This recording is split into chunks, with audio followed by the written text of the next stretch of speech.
CBS Sports College Football Postgame Show is presented by Capital One. Welcome to the College Football Postgame Show presented by Capital One. What a crazy turning of the tide. Alabama comes back from down 28-14 to win 35-28 over Georgia. Trophy ceremony and moments. A reminder tonight on CBS begins with the neighborhood happy together and swap, followed by a new edition of 48 Hours tonight. Only CBS, as I'm joined by Rick Neuheisel and Brian Jones in the same building against the same team where he lost his starting job. Jalen Hurts comes back and saves the Tide season. What's the song? Oh, it hurts so good. I mean, this guy was unbelievable. I have had players in my office for years, and I always tell them the definition of good luck is when opportunity and preparation collide, and that is exactly what we saw tonight. He was prepared for this moment, and he took full advantage. Right. You always have a couple of choices when things don't go your way. You can curl up into the natural human position, which is the fetal position, or you can continue to work hard and try to get better. And in those last two drives, we saw Alabama engineered, driven by Jalen Hurts, do some mighty good work. We witnessed the progression of Jalen Hurts as a passer. He was 5 for 5 on third down. He showed off his wheels, even for a guy coming off an ankle surgery about a month or so ago. And here, the wherewithal to throw the ball in a proper spot for Judy to go up and grab it away from the defender. This guy was just truly amazing, and that defense, can't say enough about them as well. Here's a big throw right into Jalen Waddle, and the draw play, the signature play to seal the fate of the Georgia. Look at that. This is that A on Alabama's hat stands for amazing. They are just. And how cool is he? Jalen Hurts, 5 of 5 on third down after Tua was 0 for 6. The worst thing that happened to Georgia was Tua getting hurt as Jalen saves the day. And we go down to Jamie Erdahl for the trophy presentation. Atlanta, did you come for an SEC championship game or what? Congratulations once again to Alabama, the 2018 SEC champions, and your MVP of the game, Josh Jacobs. Josh, we talked this week, everything you've been through in life, everything you've been through in football. What did this game and this moment feel like for you, and standing on this stage right now and having this kind of impact on this game? Every game just feels like a dream. To be on this stage, know that my family and my son back home is watching me, it's always special to me. Well, congratulations on the MVP. Tua Tagovailoa, we want to ask you a question. This was a challenging game for you physically. When you went down, what confidence and what feelings did you have about your teammate in Jalen Hurts that he could get the job done that you had started tonight? Well, you guys seen what Jalen could do last year, and for him to get his opportunity as well, I think everyone is happy, you know, and you guys got to see the success in our win tonight. So kudos to Jalen and kudos to the team as well. How are you feeling right now? Pardon? How are you feeling? Just got to get better. Just got to get better. Jalen, everybody said that you should transfer. Everybody said that you shouldn't come back in this scenario. But what told you that you should to bring you to this moment? I put it in God's hand. I put it in God's hands. He handled it for me, and here we are. And Coach, I'll ask you the same question about these two quarterbacks and the teammate relationship that they have. What does that say about their relationship, the connection they've made, and just the nature of your team this season? Well, I think it shows the character of both of these guys, the way they put team first. They both supported each other. Tua last year with Jalen this year with Tua. So I think that's what makes both these guys special, and I'm proud of both of them for what they've done for our team this year and what Jalen did coming into the game tonight. And just to open up to the game as a whole, what in your gut told you that this group was going to get the job done when the going got tough? Well, I've always believed in these guys. They got a lot of character, and I think they showed a lot of perseverance and resiliency tonight in coming back in this game. It wasn't always pretty, but it was with a lot of heart. And I'm very, very proud of every one of these young men for all they've done this year to win the SEC championship. And with that, I'll I'll introduce SEC Commissioner Greg Sankey to introduce the trophy. Thank you, Jamie. Thank you to the greatest fans in college football, fans of the Southeastern Conference. I don't know about you, but I think we just saw two of the best 4 teams in college football play a game this evening. President Stuart Bell, Athletic Director Greg Byrne, Coach Nick Saban. There's a championship trophy hidden back there that's yours. Somebody grab it. Congratulations. Congratulations to the University of Georgia as well on a great season. We congratulate Alabama once again as your 2018 SEC champions. Atlanta, put your hands together.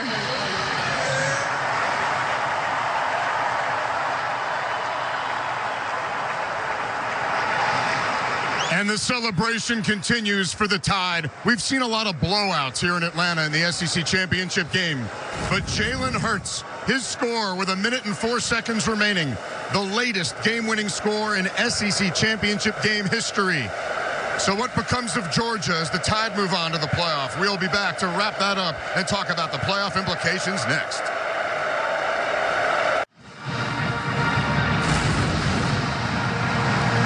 We welcome you back to the college football postgame show presented by Capital One as Tua Tagovailoa is on the cart for the second time today. And the rest of his teammates, they're making snow angels. Wasn't that cold here. They may look very old, but they're still kids. Big hugs for Jalen Hurts as he delivered the win for Alabama today, as they will be #1 in the country for sure when that college football playoff committee announces its final decisions. Another big game in the books from today related to the playoff. Oklahoma at #5, winning their 4th straight outright Big 12 championship. First team to do that since Florida in the 90s. This win avenges their only loss, which was by 3 on a neutral field against their rival. How could the Sooners not be in at this point?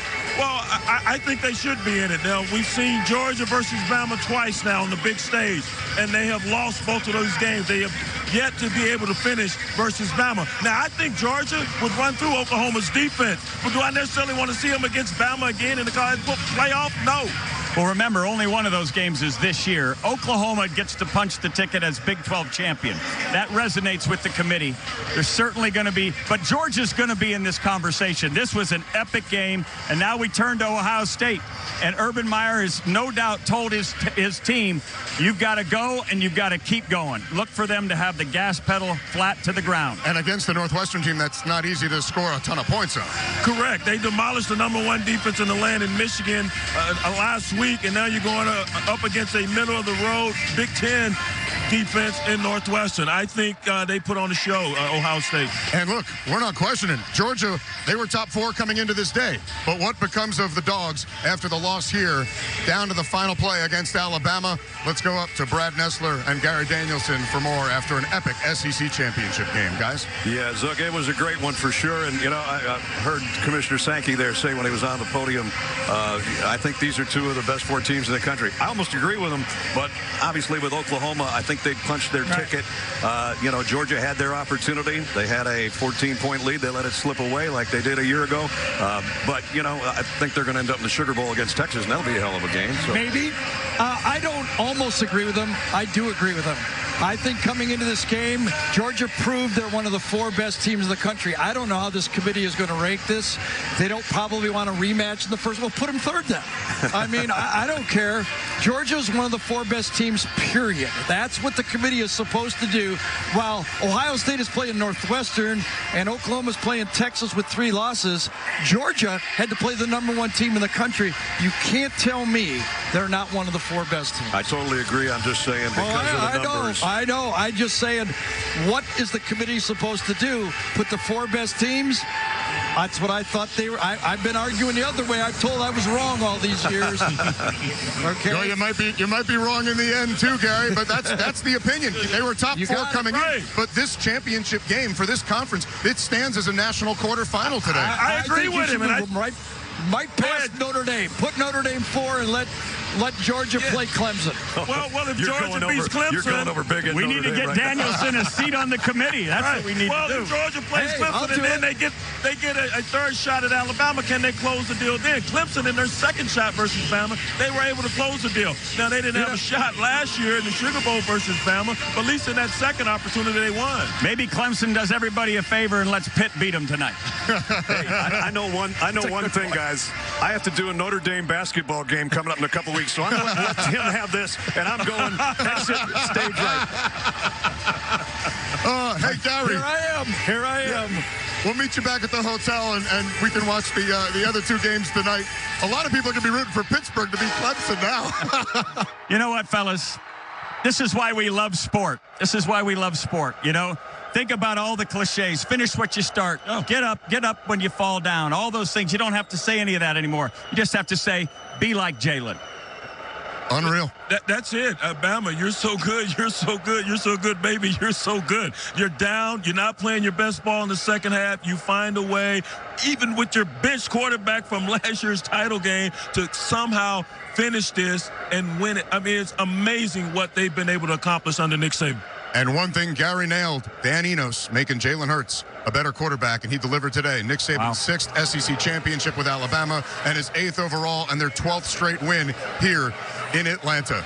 We thank you for watching the College Football Postgame Show presented by Capital One. Here's a look at what's coming up tonight on CBS. A reminder, next Saturday, be sure to join us for an American tradition, the 119th Army-Navy game presented by USAA. The game is at 3 Eastern. Our coverage begins at 2:30 Eastern. The NFL on CBS kicks off tomorrow with regional action. Many will see the Chiefs and Raiders. It all gets started at noon Eastern with the NFL Today, where JB and the guys will have the latest on Kareem Hunt throughout the day. For all of us at CBS Sports, have a great evening, and congratulations, Jalen Hurts and Alabama.